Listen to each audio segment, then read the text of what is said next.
everybody, thank you so much for joining me. If you don't know me, my name is Michelle. I'm an astrologer, a life coach, and I run creative self-discovery workshops. The purpose of this video is, it's actually my second video only, so bear with me, is to actually help you to understand astrology at a deeper level. So if you've ever had your chart done, I'm sure you're a little bit interested. And basically my aim with these videos is to help you to really learn astrology on some level. Because for me, it's one of the most amazing tools for self-understanding and to kind of understand the cosmic weather. It's really about energy, astrology. It's a study of energy, and we are energetic beings. We come into this planet with a unique birth chart, which is basically a blueprint of energy and a combination of energy, and we can work with it or we can fight against it. That's our choice. So these videos that I'm doing is to actually give you sort of a weather report, really, an energetic weather report as to what's going on out there, because highly likely that it'll actually be reflected within us. So we have cycles, and many different cycles in astrology, and one of the main cycles that we have, and one that we can pay careful attention to, is the full moon and the new moon. So my last video was on the new moon, and 2 weeks later we now have a full moon coming up on the 5th of October. Now this full moon is quite a biggie. It's basically on the axis of Aries and Libra. So the sun is going through Libra right now, and the moon is opposite the sun. So it means that the sun is shining onto the moon and igniting her. Now some of you will know that the moon represents the feminine and the instincts and the intuition and the inner, whereas the sun represents the masculine, it represents the outer. It's sort of a flame that just shines 24/7. The moon reflects the light from the sun. So at full moon, the sun is shining on the moon and reflecting it out in all her beauty. And so it's beautiful, and we all love to gaze at the full moon. But it also actually activates things within us because we feel the energy of the full moon. So it's no surprise that at full moon, people bleed more at full moon. That's been documented by doctors. And a lot of people go a little bit, if they are a little bit unstable already, at full moon they might become very unstable because emotions are very big at full moon. And so particularly if something is being triggered in your natal chart, you might feel the full moon even more than other people would. So full moon is always a time when things are ignited and amplified. It's also a time of fruition, of where the seeds that you planted at new moon kind of are ready for reaping. It's a time when things are clearer. So if there's an issue that you have, it's clearer. If there's something that you need to do, you'll be able to actually see it in a clearer way. If there's an issue that you've been that you haven't been looking at, if you've been ignoring it, that might actually come to the fore and be very clear to you, which is what often causes arguments and issues at full moon, because we've actually got these two sides and they're actually right in front of us. So this full moon, which is in Aries, and the Aries-Libra axis, I just want to talk about that. Aries is ruled by the planet Mars, and Venus and Libra is ruled by the planet Venus. So Mars is another masculine planet. It's how we take our assertive energy out into the world. It applies to our goals, our masculine penetrative energy. And I'm not just talking about male here, or men. I'm talking about men and women have male and female energy. And it goes out of balance in both of us and globally as well. So Venus is the softer, gentler energy, and men have it and women have it.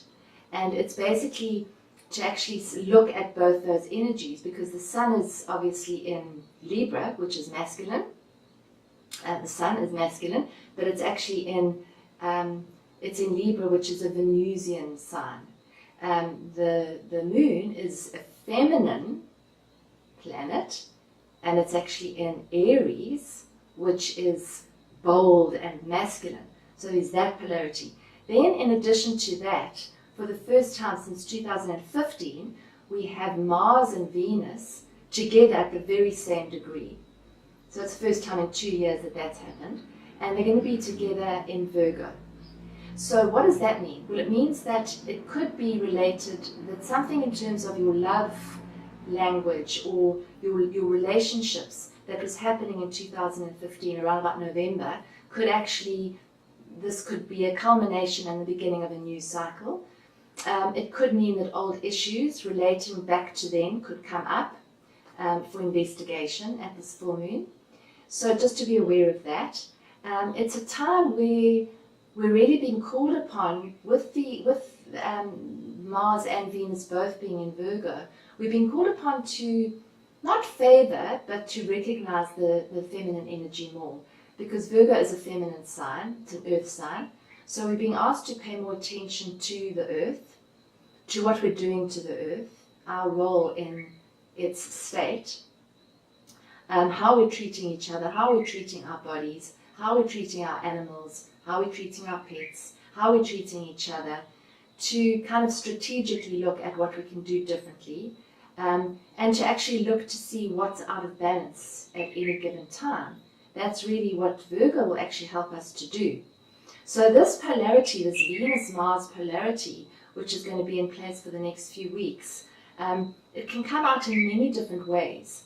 But it also relates to, if you look at the masculine and feminine, masculine energy, I'm not talking about male, masculine energy is outward, upward, it's direct.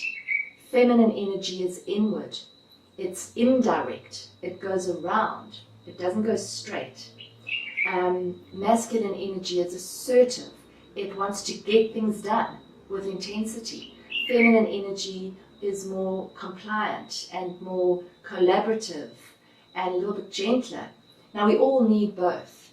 So really this is a time for you to just see what you're favoring on any given day, because it could change. Some days you might wake up and your fire might be raging, and other days your water might be too high. So I'm encouraging you to just work with it. The elements are masculine and feminine. So the two masculine elements are air and fire. The two feminine elements are water and earth. So at any moment you can actually say to yourself, okay, what's my fire doing? If you are raging, if you are irritated, if you're very angry or explosive, if you're very restless and you feel that, at the drop of a hat you could just explode, that probably means that your fire energy is a little high. So just commonsensically, you would actually say, well, how could I balance that? You could balance it with water. You could get into a bath, have a shower, go for a swim, go for a walk along the beach, light a little burner with water and oil in it, drink water, that's really big, and just then check back in with yourself and say, oh yeah, that's lowered the fire a little bit. Or earth could lower it. So you might just go outside and stand with your feet on the ground and ground yourself and ground the fire. So bring the fire down and actually ground it. By the same token, you might be feeling stuck. You sort of wake up, you might be feeling heavy, a little bit depressed, a little bit uninspired, maybe burdened by responsibilities and financial worries and the mundanities of life and all the stuff that you have to do on a daily basis. That could mean that your earth is out of whack. So what would that mean? Well, you could, if you're feeling very stuck, it might mean that you just need to get out and actually ignite some fire. So maybe go for a really good brisk walk, or do something creative that'll ignite the fire and it'll actually make you feel less stuck. If you're feeling very hard and brittle, then you might need some water. So again, bring the water in and then check in again with yourself. If you're very scattered, very anxious, got lots of thoughts going around in your head, that could mean that the air is out. There's too much air. So you need to ground it. You might need to go for a walk. Again, have a bath. Bring the air down a little bit. Don't have too much vigorous exercise because that'll actually ignite the air. It'll make the air even more. Air fans fire. Fire warms air. So this is just something you can play with. You don't need to be an astrologer to do this. And we are energetic beings. We are elemental, just like everything else. So we can connect with energy. And It's one of the main reasons why I study astrology and practice astrology, is to actually help myself and my clients to understand what's going on with the elements. So this is what this full moon is actually bringing us to look at where the balances are, where the imbalances are, and to bring them into integration. You don't always have to balance them completely, but to integrate them and not to polarize them more and sort of say, oh, that's masculine and that's feminine and that's good and that's bad.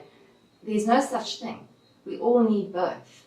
And so it's just to work with them, not to be too critical, because remember we've got this Virgo energy around which can still be critical and a little bit pedantic. So don't do that. But it's a very good time to just witness the polarities within you and witness the polarities that exist with your relationship as well. You know, how much are you giving? How much are you receiving? Is it equal? Is it out of balance? What needs to be done to change the dynamic? Do you need to talk more? Do you need to have quiet time? Do you need to plan a project together? This is a very good full moon to do that. So that's about all from me for this week. There's always a lot more, but I don't want to make this too long.